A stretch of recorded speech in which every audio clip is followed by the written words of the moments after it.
And I think, especially with a movie like this, which is so contained, that detail is so necessary. I'm sorry. You say you're sorry one more time, I will shove a knife right into you, I swear to God. Go ahead, what's it gonna do? My internal organs are 2 feet in at least. We have talked about Brendan Fraser a while back on this channel regarding his new film, The Whale. The plot follows a reclusive English teacher with morbid obesity who tries to restore his relationship with his teenage daughter. Of course, it was great to see Brendan win an Oscar for Best Actor in this film. I want to tell you that only whales can swim at the depth of the talent of Hong Chow.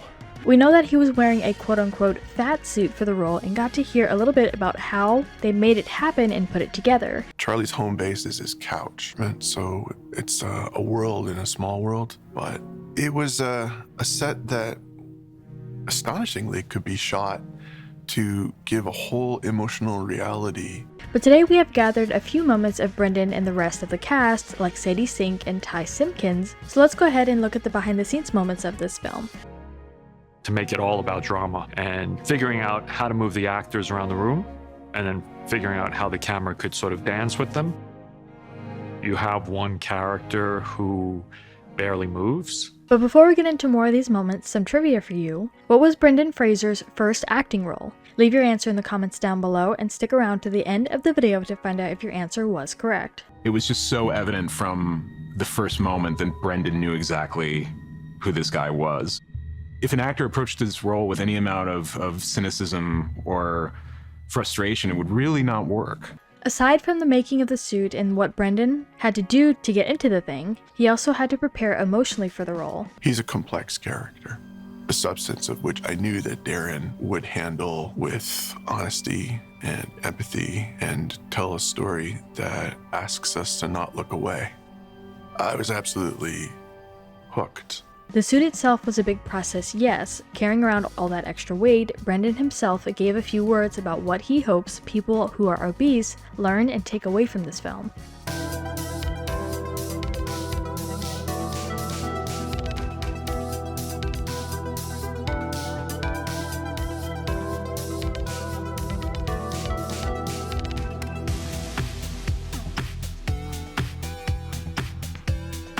Samuel D. Hunter, the writer, speaks about the writing process and where the story comes from. Charlie comes from a pretty personal place for me. You know, this is a story that's set in the town where I grew up.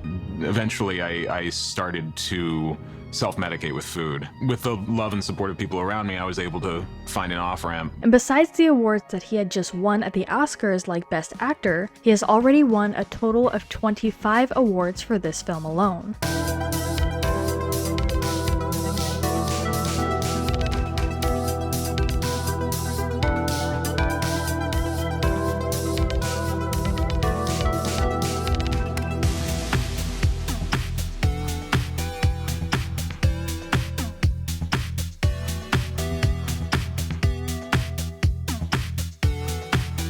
Development for this film started a long time ago, as came challenges to have the right actor play Charlie. Fraser's performance in a trailer for The Journey to the End of the World in 2006 ultimately was the key that got him the role. Thomas was a very difficult character to cast because there's an innocence to him, but he's also a liar. Very similar struggles, I guess you could say, just with church and religion itself. Of course, there were ins and outs when it came to who and what roles people were playing. For example, at one point, the film was set to star James Gordon, with Tom Ford directing, but Ford left due to creative differences. George Clooney also briefly considered directing the film, but ultimately declined.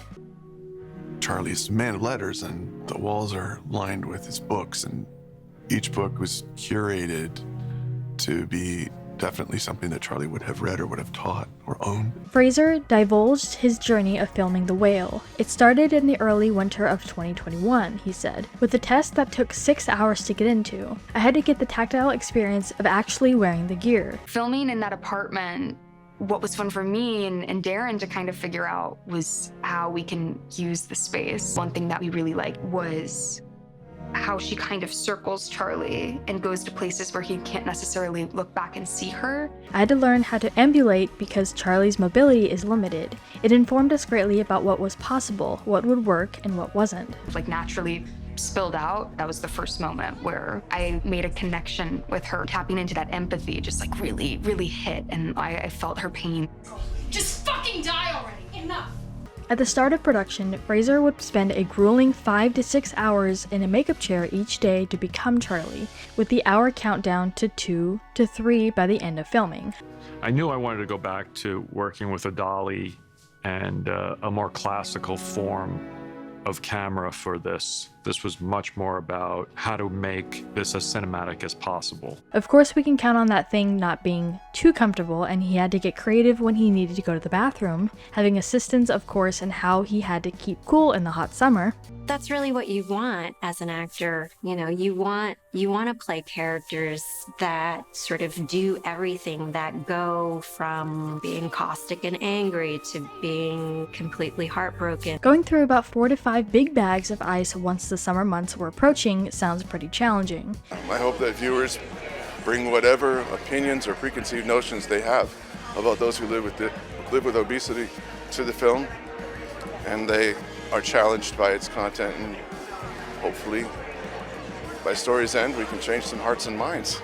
We also wanted to give a shout out to our Marvel Monday winner. If you guys didn't know, we ask a challenging Marvel related trivia question over on our community tab. If you answer it correctly, you get a chance to have your answer featured here in one of our videos. He's an English teacher who instructs students online using a webcam, and he likes to keep it turned off, not wanting to distract them by how they might judge him for how he appears. 10 years in the making is what it took to piece just the story alone. It was trust, coordination, and understanding that had to come with this whole production team. He had an incredible amount of trust in me and my script, and he had an incredible amount of trust in Brendan. Things that attracted me to it was how confined it was, because I believe that when you have restrictions and you have boundaries, that's where you can start to stylize things. One particular moment that I do want to point out is how they were going to navigate the direction, considering the main character was immobile. They had to get creative in the direction of the camera and whoever was involved in the scenes, such as his nurse and his daughter. You'd be disgusting even if you weren't this fat. You'd still be that piece of shit dad who walked out on me when I was 8.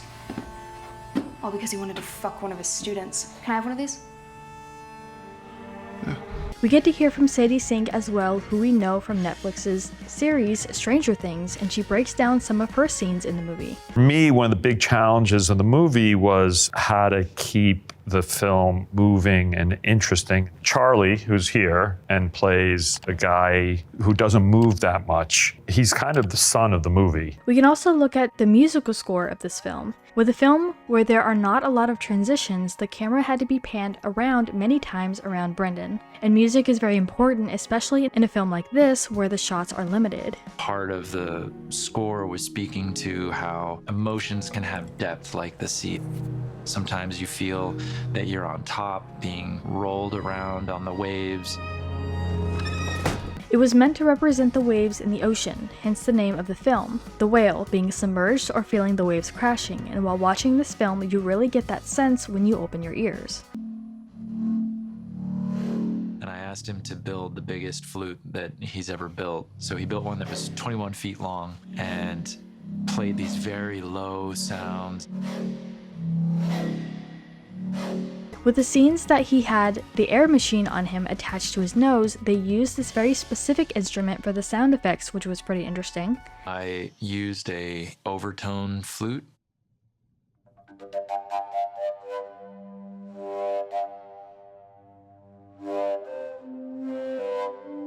During an interview on The View, we can see just how much this was affecting Brendan, seeing as how he is shocked by the standing ovations and representation of his work, and he talks more on his role in transforming into it, figuratively and literally. We rehearsed for 3 weeks before we started shooting.